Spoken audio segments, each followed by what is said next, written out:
वो क्या है ना आंटी, अब तक जो आपने देखा था ना वो तो एक छोटा सा ट्रेलर था, पूरी पिक्चर अभी भी बाकी है।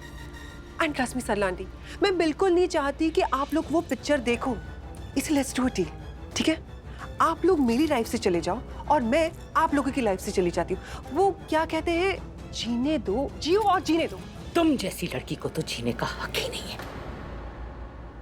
और डराने की क्या कोशिश कर रही हो? तुम्हें क्या लगता है तुम्हारी इन धमकियों से हम डर जाएंगे? हम में से कोई नहीं डरेगा। ये एनसी की धमकी किसी और को देना, हम फिर भी जाकर पुलिस में तुम्हारे खिलाफ कंप्लेंट करेंगे। और मैं खुद जाऊंगी मैं लूथरा परिवार के सामने, ऋषभ और करण को बताऊंगी, उन्हें समझाऊंगी, उन्हें सच्चाई बताऊंगी। और मैं जानती हूँ कि वो मुझ पर विश्वास करेंगे, वो एक माँ की बात पर विश्वास करेंगे। मैं उन्हें जाकर सब कुछ बता दूंगी। Count down. कितना चिल्लाती हो आप, जब देखो तब एक ही चीज बोलती रहती हो। मैं जाके करण ऋषभ को बता दूंगी, वो मेरे पे विश्वास करेंगे, मेरा रिस्पेक्ट करते। अरे क्या है, एक एक डायलॉग मारते तो कुछ तो नया बोलो। मेरे कान पक गए, कानों में से खून निकलने लग गया है सरला आंटी। प्लीज देखो सरला आंटी, मेरी अभी अभी शादी हुई है, अभी अभी नई दुल्हन बनी हूं मैं। मुझे ना, इधर देखिए, मुझे ये सब कंट्रोवर्सी, ये सब झमेलों में नहीं फंसना। क्या हुआ, क्या सोच रहे हो आप? क्या कब जाके ऋषभ के कान भरोगे या फिर अपनी बेटी प्रीता जी को भेजोगे ऋषभ के पास, या फिर आपकी सृष्टि? इसने कोई प्लान बनाया ये नौकरानी के साथ? हाँ? अरे ओह ना ना ना, एनसी तो मैं क्या कह रही थी? हाँ, आई एम फेड अप यार, मैं ये सब नहीं कर सकती, मुझे प्लीज छुट्टी दे दो, वरना मैं तुम सबकी छुट्टी कर दूंगी। अब तक तो तुम लोग समझ ही गए होगे शर्लिन चीज क्या है, किस हद तक जा सकती है, क्या क्या कर सकती है।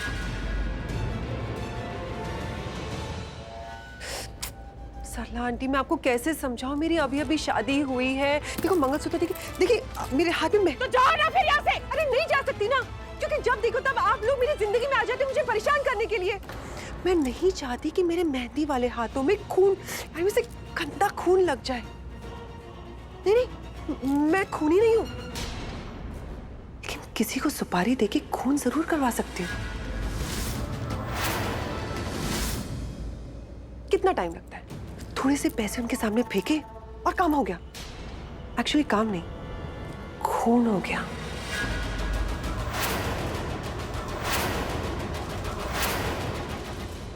देखो यार, तुम लोग मुझसे यूं ही लड़ते रहोगे तो जिंदगी भर मिडिल क्लास ही रहोगे। मैं ना तुम लोगों के लिए एक धमाकेदार ऑफर लेकर आई हूं शर्लिन, एंड ट्रस्ट मी, उसको सुनने के बाद आप लोग बोलोगे वाह शर्लिन क्या ऑफर है। एक काम करो, जाके कोई हिल स्टेशन पे छुट्टियां मनाओ, खाओ पियो ऐश करो, फुल मौज करो। The trip is going to be sponsored by Sherlyn Khurana, oh sorry, Sherlyn Rishabh Luthra.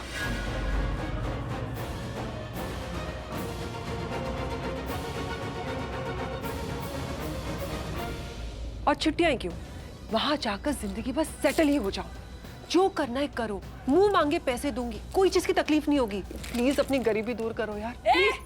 हो गया तेरा, चल अब मेरे घर से निकल, चल। उस हिसाब से सबसे ज्यादा गरीब तो मैं हूँ, और सबसे अक्लमंद भी।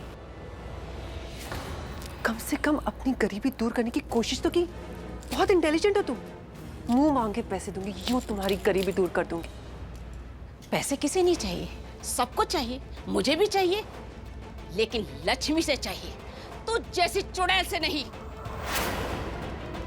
तू ऐसे पैसे पर, और तू अगर यहां से नहीं गई तो मैं यहीं पर तेरे मुंह पे थू कर दूंगी। देख, अब तक तो मैंने सृष्टि को रोक के रखा है, लेकिन आज अगर तू नहीं रुकी तो मुझसे और सृष्टि से तुझे कोई नहीं बचा पाएगा। हम तुझे इसी घर में किडनैप कर लेंगे, फिर तू कभी नहीं बच पाएगी। सॉरी सॉरी सॉरी सरला आंटी, मुझसे बहुत बड़ी गलती हो गई। मैं अपने पैसे। सॉरी तो तुम्हें बहुत चीजों के लिए बहुत बार बोलना पड़ेगा। तुम्हें क्या लगा था शर्लिन कि तुम हमारे घर आओगी और हमें खरीद लोगी और हम बिक जाएंगे?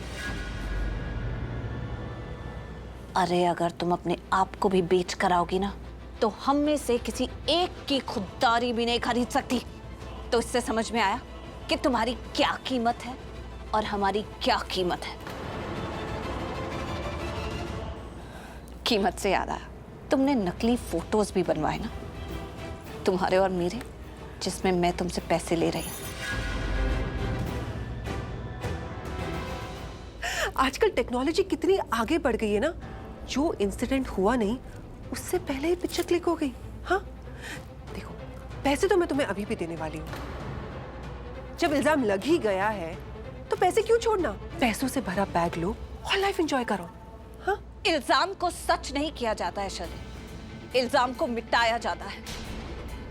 और मैं मुझ पर लगे हर एक इल्जाम को मिटा कर रहूंगी। I promise you that. तुमने जो मेरी माँ के साथ किया है ना, जो हमारी इज्जत के साथ किया है, जो हमारे रिश्तों के साथ किया है, उसकी कीमत तो तुम्हें चुकानी ही पड़ेगी। मैं कोई कसर, कोई मौका नहीं छोड़ूंगी तुम्हें सबक सिखाने का।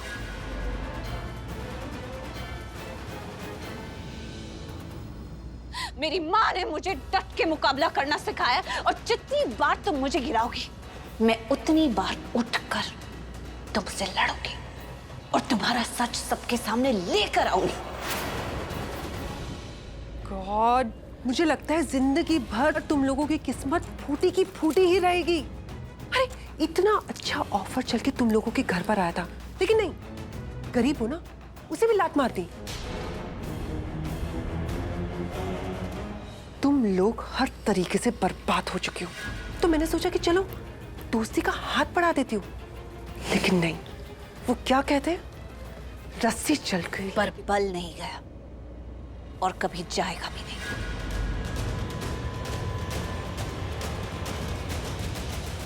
क्योंकि हमारा बल ही हमारी हिम्मत है, हमारी जिंदगी है, हमारा सब कुछ है। इसे बल नहीं, इसे औकात कहते हैं। तुम लोगों की औकात ये छोटे से घर में रहने की है। बाय।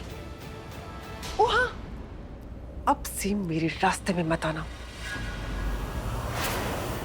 क्योंकि अगर तुम में से किसी ने ऐसा कुछ भी किया ना, तो मैं तुम लोगों को नहीं छोड़ूंगी।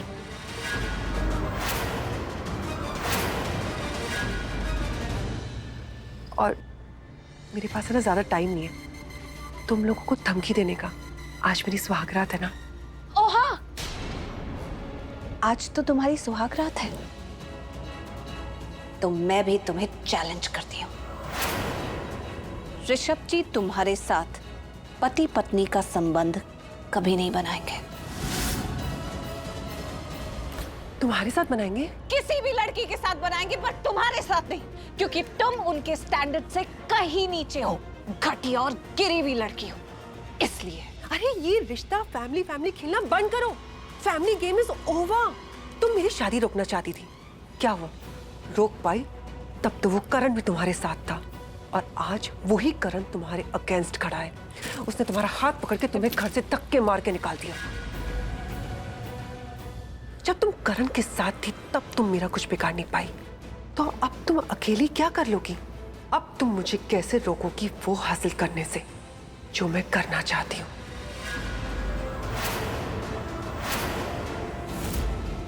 ट्रस्ट मी, तुम्हें कभी नहीं पता चल पाएगा कि मुझे क्या चाहिए, मेरा राज क्या है।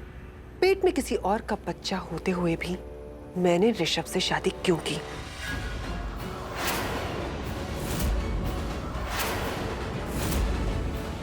मैं भी तुम्हारी आखिरी हद तक जाऊंगी शर्लिन। पता लगा के रहूंगी कि तुमने ऋषभ जी से शादी क्यों की। करण ने जो मेरे साथ किया सो किया, उसका मतलब ये नहीं कि अब उस परिवार से मुझे प्यार नहीं है।